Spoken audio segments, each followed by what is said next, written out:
Pakistan T20 world cup 2026 से बाहर हो गया है। कौन है इस जिल्लत का जिम्मेदार? कौन है इस रुसवाई का जिम्मेदार? क्या हमारे प्लेयर्स जिम्मेदार हैं? क्या पाकिस्तान क्रिकेट बोर्ड जिम्मेदार है? क्या कैप्टन सलमान अली आगा जिम्मेदार है? क्या आकिब जावेद जिम्मेदार है? या हेड कोच माइक हैसन जिम्मेदार है? या हमारी आवाम जिम्मेदार है जो इन लोगों के लिए इतनी दुआएं करती है? या करोड़ों लोग जिम्मेदार हैं जो इनकी क्रिकेट को देखते हैं, इन नालायकों की टीम को देखते हैं?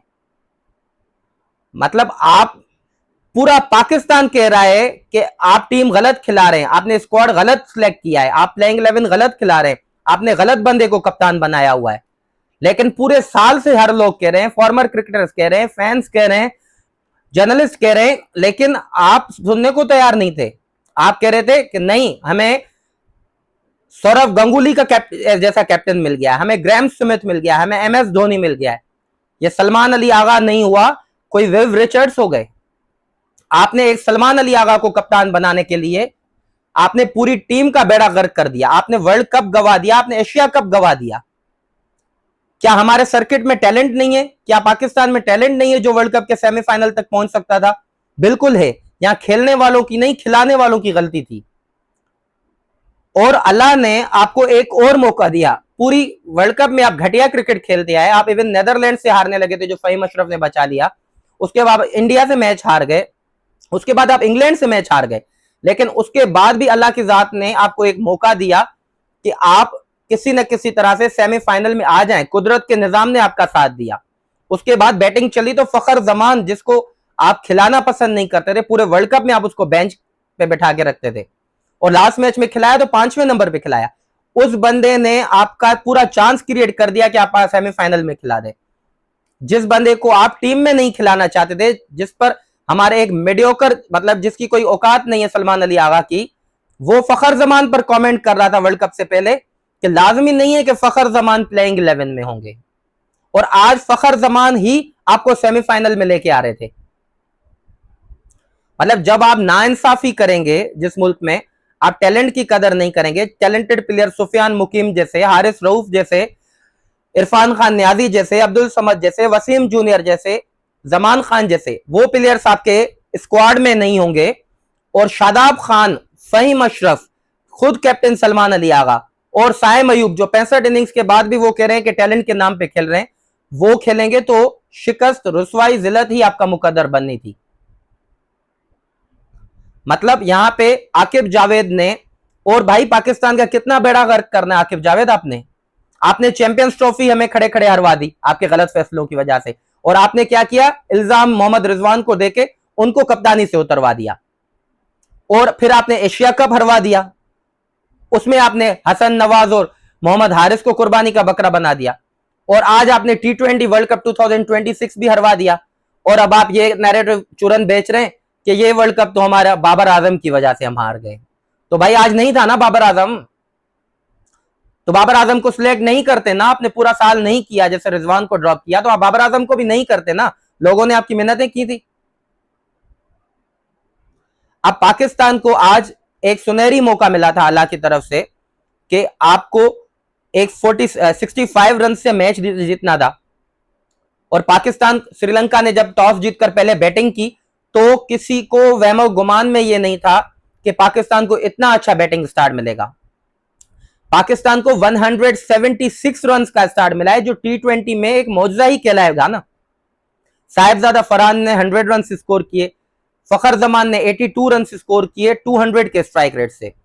15.5 ओवर्स में आपकी पहली विकेट गिरती है फखर जमान, उसके बाद आपकी नेक्स्ट 6 विकेट सिर्फ 13 रन पर गिर जाती हैं।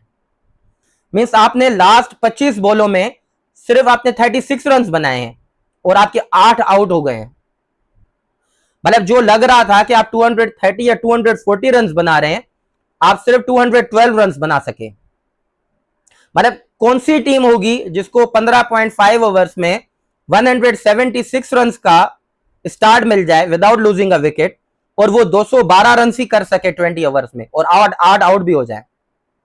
जब फखर जमान आउट हुए थे आपने ख्वाजा नाफे को भेजा, चले ठीक है। उसके बाद आपने मतलब हमारे वो लेजेंड शाहिद आफरीदी और शादाब खान को आपने भेज दिया। तो भाई उस्मान खान को आपने खिलाया था ना, तो आप मैन बैटर भेजते ना अपना। चले आपने उस्मान खान को उस वक्त भी नहीं भेजा, फिर आपने नवाज को भेज दिया, चले ये भी समझ आ गया। उसके बाद छठे नंबर पर आप खुद आ गए। आपने पूरे वर्ल्ड कप में किया क्या है? आपकी लोग कहते हैं कि इनकी 5 नंबर पर जगह नहीं बनती, भाई आपकी पूरे 15 नंबर तक भी जगह नहीं बन रही है, और आप यहाँ पे कैप्टनसी की पोस्ट पर काबिज होकर बैठे हुए। जब छठे नंबर पर ही अगर उस्मान खान को भेज देते तो शायद वो 10-15 रन और कर देता। और आज प्लेइंग 11 ऑलमोस्ट पाकिस्तान ने ठीक खिलाई, लेकिन फिर भी अपने फेवरेट शादाब खान को, जो फ्यूचर का कैप्टन बनने के ख्वाब देख रहे हैं, उनको सेटल करने के चक्कर में, ठीक है मैं मानता हूं साइम अयूब की जगह नहीं बन रही थी, एज एन ओपनर आपने सही किया उनको ड्रॉप करके, आपने सही किया बाबर आजम को ड्रॉप करके, लेकिन आप साइम अयूब को ही शादाब की जगह पर खिला देते। जितनी घटिया बॉलिंग शादाब करते हैं ना, उससे कई ज्यादा अच्छी बॉलिंग साइम अयूब ने करके दिखाई आपको इंडिया के मैच में 4 आउट करके। सो साइम अयूब होते तो बॉलिंग तो अच्छी कर लेते। ये जो 2 ओवर्स में 33 रन देके गए शादाब और पूरा मैच एक साइड कर गए, तो साइम अयूब आपके बाद मिडिल में आते, आपको तकरीबन कोई ज्यादा नहीं, कोई बड़ी लंबी इनिंग नहीं खेलते, 20 रन बना के देते 6-7 बॉलों में, तो वो भी उसकी यूटिलिटी होती। बॉलिंग में आपको अच्छी बॉलिंग करके देखे, क्योंकि श्रीलंकन के पास काफी लेफ्ट हैंडर्स थे और साइम अच्छा रिकवर करवा सकते थे आपको बॉलिंग में। उसके बाद आपकी कप्तानी की गलतियां, तो मेरे ख्याल से अगर आपको एक और दिन पाकिस्तान टीम का कप्तान मतलब बनाता है कोई, तो ये तो क्रिकेट तबाह हो जाएगी भाई। ऐसे बंदे को कोई क्लब की टीम का कैप्टन नहीं बनाए जिसकी इस फॉर्मेट में जगह ही नहीं बनती है। मतलब यहां पे बहुत बड़ी बड़ी बातें करवा लें कि सलमान अली आगा की टीम, सलमान अली आगा पता नहीं कोई डॉन ब्रैडमैन बन गए हमारे लिए। आज भी जब अच्छा खासा सब कुछ चल रहा था, ठीक है, तो आपको 15वां ओवर शादाब खान को देने की जरूरत क्या थी? चले आप बहुत मतलब करीब वो पहुंच गए थे, लेकिन आपको पता है कि उस बंदे को आप जब भी बॉलिंग में लाएंगे वो मैच बर्बाद कर देगा। 15वें ओवर में उसको लाए, उन्होंने 15 रन दे दिए, फिर जब दूसरे ओवर में लाए तो 18 रन दे दिए। इंडिया के मैच में एक ओवर किया, 17 रन दे दिए। इंग्लैंड के खिलाफ बॉलिंग पर जब आए तो बिल्कुल मैच को बर्बाद कर दिया। तो ये कि भाई इस्लामाबाद यूनाइटेड की टीम है, अली नकवी की टीम है, या पाकिस्तान की टीम है? मतलब अगर वो इस्लामाबाद यूनाइटेड का कैप्टन है तो वो लीग है, उनकी मर्जी है, वो ऑनर से अपना पैसा लगाते हैं, भले जिसको चाहे कैप्टन बनाए, जिसको चाहे खिलाएं। लेकिन क्या हम पे मतलब ये मुसल्लत हो गया कि वो इस्लामाबाद यूनाइटेड का कैप्टन है तो पाकिस्तान में भी लाजमी खेलेगा? सो स्टार्ट से मैच पे बात करते हैं। पाकिस्तान ने लड़खड़ाते हुए, मरते हुए शुक्र करे कि पाकिस्तान ने ये मैच जीत लिया है, वरना इन्होंने कोई कसर तो छोड़ी नहीं थी। चलें स्टार्ट से बात करते हैं हम मैच पे, उसके बाद आगे आते हैं। पाकिस्तान, श्रीलंका ने टॉस जीतकर पहले बैटिंग का फैसला किया। आज पाकिस्तान ने अपनी प्लेइंग 11 में 3 चेंजेस किए। बाबर आजम को बिठाया, फहीम अशरफ को बिठाया और सलमान मिर्जा को बिठाया। आज पाकिस्तान अपने पूरे 4 बॉलर्स के साथ गया, जो मैं इनका बहुत ज्यादा शुक्रिया अदा करता हूं जिस बात पर। 2 फास्ट बॉलर शाहीन नसीम और 2 स्पिनर अबरार सुफियान खेल रहे थे। अब पाकिस्तान को एक क्या चेंज अच्छा करना चाहिए था, शादाब को बिठा के साइम को आप खिला लेते। चले, पाकिस्तान को एक बेहतरीन ओपनिंग स्टार्ट मिला। 15.5 ओवर्स में पाकिस्तान की पहली विकेट गिरी थी 176 रन पर फखर जमान की। अब यहां मैं फखर जमान एंड साहिबजादा फरहान की पार्टनरशिप को ब्रेक करता हूं। पहले मैं साहिबजादा फरहान पर मैं बात करना चाहूंगा। जब पावर प्ले हुआ, पाकिस्तान के पावर प्ले में 64 स्कोर था। अब पावर प्ले की 36 बॉल्स में से सिर्फ 11 बॉल्स फखर जमान ने खेली थी और 25 बॉल्स साहिबजादा फरहान ने खेली थी। अब पावर प्ले में 25 बॉल्स में 11 बॉल्स में फखर जमान का 23 का स्कोर था। ऑलमोस्ट वो 200 के स्ट्राइक रेट से भी ज्यादा खेल रहे थे। ज्यादा बॉल साहिबजादा फरहान ने खेली। देखें, साहिबजादा फरहान को मैं मुबारक पेश करता हूं कि वो इस वर्ल्ड कप के लीडिंग रन स्कोरर हुए and overall T20 world cup की हिस्ट्री में भी उन्होंने द ग्रेट विराट कोहली को, द ग्रेट बाबर आजम दोनों को सरपास किया और वो पहले बैटर दुनिया के बने हैं कि जिन्होंने T20 वर्ल्ड कप की हिस्ट्री में 200 लगाए हैं। सो पूरा पाकिस्तान उनको मुबारकबाद देता है और जितनी साहिबजादा फरहान की तारीफ की जाए कम है। लेकिन मैं साहिबजादा फरहान की अब इनिंग का ब्रेकडाउन करना चाहूंगा। साहिबजादा फरहान ने आज 100 रन स्कोर किए 60 बॉल्स में। अब साहिबजादा फरहान की मैं यहां पे बात करूं कि इस इनिंग में उन्होंने 17 डॉट बॉल्स खेली हैं। अब साहिबजादा फरहान ऑलमोस्ट 19-20 ओवर तक गए और उन्होंने 100 रन बनाए। अब देखें जो मैच हमारी सिचुएशन थी वो 100 पे जिस तरह का सेलिब्रेशन कर रहे थे वो बनता नहीं था। अब दूसरे एंड पे आप देखें 17 डॉट बॉल्स उन्होंने खेले, मतलब वो उनकी अगर बाउंड्री का और सिक्सेस का रेशो देखें ना वो तो कमाल है, मतलब इसमें कोई शक नहीं है कि साहिबजादा फरहान की जो बाउंड्री का रेशो है वो बहुत अच्छा है। अब उन्होंने 9 फोर्स लगाए हैं एंड 5 छक्के लगाए हैं, सो 36 एंड 30 मींस उन्होंने 14 बॉलों में ही ऑलमोस्ट 66 रन बना लिए थे। सो साहिबजादा फरहान क्लियरली सिंगल्स और डबल्स लेने में लैग करते हैं। अब दूसरे एंड पे मैं फखर जमान की बात करूं कि फखर जमान ने पावर प्ले में सिर्फ 11 बॉल्स खेले और उसमें 23 रन बनाए, और जिस मिडिल ओवर्स में पाकिस्तान टीम सालों से फंसते आ रही है 7 से 14 ओवर में, फखर जमान ने वहां पे 27 बॉल्स में 56 रन बनाए 210 के स्ट्राइक रेट पे। अब ये फखर जमान ने ये जो सिक्सेस लगाए हैं या चपेड़े मारी हैं श्रीलंका के मुंह पे नहीं मारी है, कैप्टन सलमान अली आगा और माइक हसन के मुंह पे मारी है कि जिस प्लेयर को आप पूरा वर्ल्ड कप बेंच करवा के बैठे थे, पूरा साल आप उसको नंबर 5 पे खिला रहे, एक मैच में तो नंबर 7 पे खिलाया था उसको।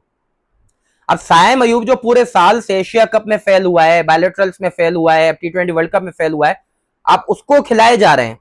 मैं ये नहीं कह रहा उसको ड्रॉप करें क्योंकि उसकी बॉलिंग का एडवांटेज है, तो आप उसका नंबर चेंज कर दें और फखर को अपनी पोजीशन पे ले आए। एक बंदा 36 ईयर्स का है, यार किसी ने कहा कि अब वो रिटायर है, उसकी क्रिकेट खत्म हो गई।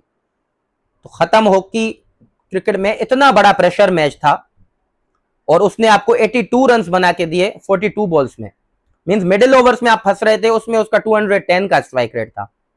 मतलब फॉर्मर कैप्टन वकार यूनिस ये कह रहे थे और कुमारा संगाकरा भी बैठे थे, वसीम भाई भी बैठे थे कि उसमें संगाकरा ये कह रहे थे कि देखें ज्यादा रन फखर साहिबजादा फरहान ने बनाए, लेकिन जो इंपैक्टफुल इनिंग है वो फखर जमान की है। पूरी दुनिया ये एक्नॉलेज कर रही है। मतलब वो ये कि वसीम अकरम तो आज ये कह रहे थे कि पता नहीं आज इनको कैसे होश आया है कि इन्होंने फखर जमान को आज ओपनिंग करवाई है। पूरा वर्ल्ड कप आपने अपनी जिद की वजह से बर्बाद कर दिया कि नहीं साइम ओपनिंग करेगा और हमारा don Bradman Salman Ali Agha number 3 पर आएगा। अगर फखर आपकी ओपनिंग पे आता साहिब फरहान के साथ और बाबर आजम अपनी नंबर 3 की पोजीशन पे आता और आपका साइम 4 पर आता तो आपकी कितनी परफेक्ट टॉप 4 होती। लेकिन नहीं, आपने अपने डॉन ब्रैडमैन आगा सलमान को भी सेटल तो करना था, उनको कप्तान तो रखना था। यहाँ पे एक स्पोर्ट्स जर्नलिस्ट हैं, मैं बड़ी रिस्पेक्ट करता हूं उनकी, फुरकान भट्टी साहब, वो तो यहाँ पे ये कह रहे थे कि बस पाकिस्तान आज वर्ल्ड कप जीतने वाला है और मैं अपनी वॉल पे सलमान अली आगा की ट्रॉफी के साथ पिक्चर लगाऊंगा। फुरकान भट्टी साहब मैं आपकी बहुत रिस्पेक्ट करता हूं, आपको काफी आपने अचीव किया है, आपकी क्रिकेट पे काफी अच्छी ग्रिप है। जब आप बाबर आजम पर तनकीद करते हैं तो हम मानते हैं, लेकिन जब आप सलमान अली आगा और शान मसूद को अनड्यू फेवर देते हैं तो वो भी सबको नजर आ रहा होता है। क्या क्रेडेंशियल्स हैं सलमान अली आगा के पहले एज प्लेयर, तो जरा मुझे बता दें। और आप अब भी ये कह रहे हैं कि उनको एज कैप्टन कंटिन्यू करना चाहिए। जी मैं भी उनमें से हूं कि जो नहीं चाहते शादाब खान कैप्टन बने। हमारे पास कोई भी चॉइस नहीं है, आई अंडरस्टैंड, लेकिन मतलब या तो फिर गली मोहल्ले से किसी लड़के को उठा के कैप्टन आप बना दें। सलमान अली आगा बहुत अच्छा प्लेयर है टेस्ट क्रिकेट का, सलमान अली आगा बहुत अच्छा प्लेयर है ओडीआई क्रिकेट का। अगर टेस्ट एंड ओडीआई में आप सलमान अली आगा को कैप्टन बनाएंगे तो किसी को एतराज नहीं होगा। अब यहां पाकिस्तान जब बैटिंग करने, पाकिस्तान का मिड इनिंग्स में 212 स्कोर था, तो क्लियरली ये नजर आ रहा था कि पाकिस्तान 20 to 25 रन शॉर्ट था। इतनी अच्छी पिच श्रीलंका में शायद ही किसी ने देखी हो। खैर जब पाकिस्तान बॉलिंग करने आता है तो पहले ओवर में शाहिन शाह अफरीदी 5 रन देते हैं, दूसरे ओवर में नसीम शाह आते हैं, उन्होंने 5 रन देके 1 विकेट ली। क्या अच्छा स्टार्ट आपको मिल गया था, 2 ओवर्स में सिर्फ 10 रन थे, 1 विकेट भी मिल गई थी। अब तीसरे ओवर में आते हैं, जो मोमेंटम बना हुआ था आपके premium fast bowler Shaheen Shah Afridi 15 run देके वो मोमेंटम श्रीलंका की तरफ शिफ्ट कर देते हैं। एक मैच में उन्होंने 4 आउट कर दिए तो उनके ससुर शाहिद अफरीदी साहब कह रहे हैं कि शाहिन अफरीदी ने पता नहीं क्या अचीव कर लिया है। सारा मोमेंटम आपका वहां से खराब हो गया। उसके बाद 5वें ओवर में अबरार आते हैं, पहली बॉल पर वो आपको विकेट लेके देते हैं। अब ये वही अबरार हैं जिनको ये खिला नहीं रहे थे लास्ट 2-3 मैचेस। मतलब जिनको ये नहीं खिला रहे थे, चाहे वो फखर हो, चाहे वो अबरार हो, चाहे वो नसीम शाह हो, तीनों ने आज डिसेंट परफॉर्मेंसेस दी हैं। जब अबरार का बॉल इतना टर्न अच्छा कर रहा था, इतना ग्रिप कर रहा था, तो आप उस्मान तारिक को पहले ही ले आते। आप उस्मान तारिक को इतना लेट ले आए जब काफी ज्यादा ड्यू गिरना शुरू हो गई थी और उनसे बॉल ग्रिप नहीं हो रहा था क्लियरली। मतलब सलमान अली आगा हो या हमारे दूसरे प्लेयर्स हो, वो टावल से बॉल को ड्राई करने में लगे हुए थे और उनसे बॉल ग्रिप नहीं हुआ। देखिए हर किसी बॉलर पर बुरा दिन आता है। जब 2 ओवर में उस्मान तारिक को 23 रन लग गए थे, तो यहां पे ही आपकी सिलेक्शन गलत साबित होती है। अगर शादाब खान इतना ही अच्छा ऑलराउंडर था, इतना ही अच्छा लेग स्पिनर बड़ा था, तो आप उसको हटा के बॉलिंग देते ना शादाब खान को, लेकिन नहीं, आप उसको 15वें ओवर में ले आए। अब पाकिस्तान को 147 रन ही चेज करने डिफेंड करने थे सेमीफाइनल के लिए क्वालिफाई करने के। उसके बाद फिर जीतना या हारना कोई मैटर नहीं रखता था। लेकिन क्या कमाल मतलब बैटिंग की है श्रीलंका ने। मैं स्टार्टिंग से बात करूंगा श्रीलंका पे कि श्रीलंका के अर्ली ऑन विकेट्स भी गिरी, लेकिन 25 रन बनाए 18 बॉल्स पर असलंका ने। बहुत कम रन थे, लेकिन क्या कमाल बैटिंग कर रहे थे, क्या कमाल रीड किया उन्होंने उस्मान तारिक को। कमिल मिश्रा ने भी 26 बनाए 15 बॉल्स पर। उसके बाद पवन ने 58 रन बनाए। लेकिन नीचे से जो मैन ऑफ द मैच या आज मैन ऑफ द मैच या मतलब जो सबसे इंपैक्टफुल प्लेयर श्रीलंका के लिए रहे, वो उनके कैप्टन थे दसुन शानाका। 76 रन बनाए 31 बॉल्स पर 245 के स्ट्राइक रेट से।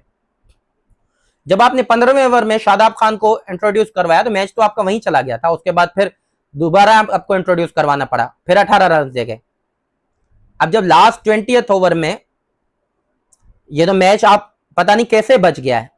शाहिन शाह अफरीदी ने कंसेक्टिव 3 छक्के खा लिए।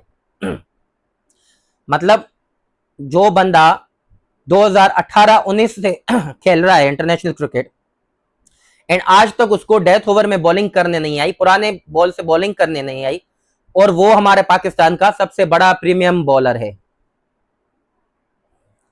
3 छक्के कंसेक्टिव 3 छक्के लास्ट ओवर में 22 रन। ये तो मतलब आप अल्लाह का शुक्र करें कि पाकिस्तान ये मैच पता नहीं कैसे निकाल गया है। 4 ओवर 48 रन 1 विकेट। और शादाब खान को आप देखें 2 ओवर 33 रन। मतलब शाहिन शाह अफरीदी और शादाब खान ने 6 ओवर में 81 रन दिए और यहीं से आपका मैच खराब हुआ है। और यही दोनों दामाद और इन दोनों के ससुर जो हैं वो ये कहते हैं कि सारी टीम बर्बाद कर दो, लेकिन हमारे दामाद तो खेलने चाहिए। चाहे वो सकलैन मुश्ताक हो, वो शादाब के लिए ये करते रहते हैं, या शाहिद अफरीदी हो, वो शाहिन के लिए ये करते रहते हैं। क्या होगा पाकिस्तान क्रिकेट का आगे? मतलब फिर वही बात हो रही है कि अब कैप्टन को चेंज कर दो, कैप्टन को चेंज कर दो, तो लाओ किसको? अब बातें हो रही है शादाब खान को लाओ। अब उसके लिए पूरी वो तैयार कर रहे हैं कि उसको कैसे न कैसे कैप्टन बना दिया जाए। आज शादाब बॉलिंग से बच रहे थे, मतलब भाग रहे थे, वो नहीं चाह रहे थे आज मुझे बॉलिंग लो, क्योंकि वो चाह रहे थे कि अगर मुझे रन पड़ गए तो ज्यादा प्रेशर आ जाएगा। उनको पता था कि आगे मैंने चल के कैप्टन बनना है। ना शादाब को बनना चाहिए, ना इस सलमान अली आगा को रहना चाहिए। अब आपके पास ऑप्शन क्या बचती है, ये पाकिस्तान क्रिकेट बोर्ड फैसला करे, लेकिन इस दफा सोच समझ कर फैसला करें। ये वर्ल्ड कप का सफर भी यहीं इख्तिताम हुआ और गुज़िश्ता जैसे हमारे टूर्नामेंट्स 2022 के T20 वर्ल्ड कप के बाद जो हमारा बुरा वक्त शुरू हुआ है वो अभी खत्म होने का नाम नहीं ले रहा। पता नहीं अब और कितने टूर्नामेंट्स पाकिस्तान ने हारने और कितने हमने एक्सपेरिमेंट्स करने। ठीक है, आप हार जाएं, लेकिन आप कम से कम इंसाफ से फैसले लें, मेरिट पे खिलाएं। अगर मेरिट पे खिलाने से आप हार भी जाते हैं तो कोई आपको कुछ नहीं कहेगा।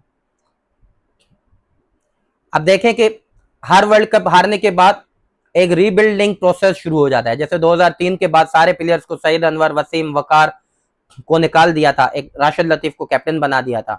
फिर 2007 के बाद ऐसे हुआ, 2011 में शाहिद अफरीदी को कैप्टनसी से उतार दिया, 2007 में इंजमाम ने रिटायरमेंट ले ली, 2015 में मिसबा एंड शाहिद अफरीदी छोड़ गए, 2019 के बाद आपने सरफराज को निकाल दिया, 2023 के बाद आपने बाबर आजम को निकाल दिया। लेकिन इससे आपके मसाइल हल नहीं हो रहे। आप एक कैप्टन को उतारते हैं, फिर दूसरा बुरा ले आते हैं, फिर दूसरा बुरा ले आते हैं, उसके बाद बुरा ले आते हैं। इसलिए टाइम से आप अच्छे फैसले करें। तो अगर पाकिस्तान नहीं भी जीत पाता तो लोग आपको सपोर्ट करेंगे। आप इस वर्ल्ड कप के सफर पे कोई अपनी राय देना चाहते हैं तो कमेंट बॉक्स में अपनी राय दीजिए, और हमारे चैनल रन्स एंड विकेट्स को सब्सक्राइब करें एंड बेल आइकन को लाजमी प्रेस करें ताकि आपको आने वाली वीडियोस का नोटिफिकेशन मिल सके।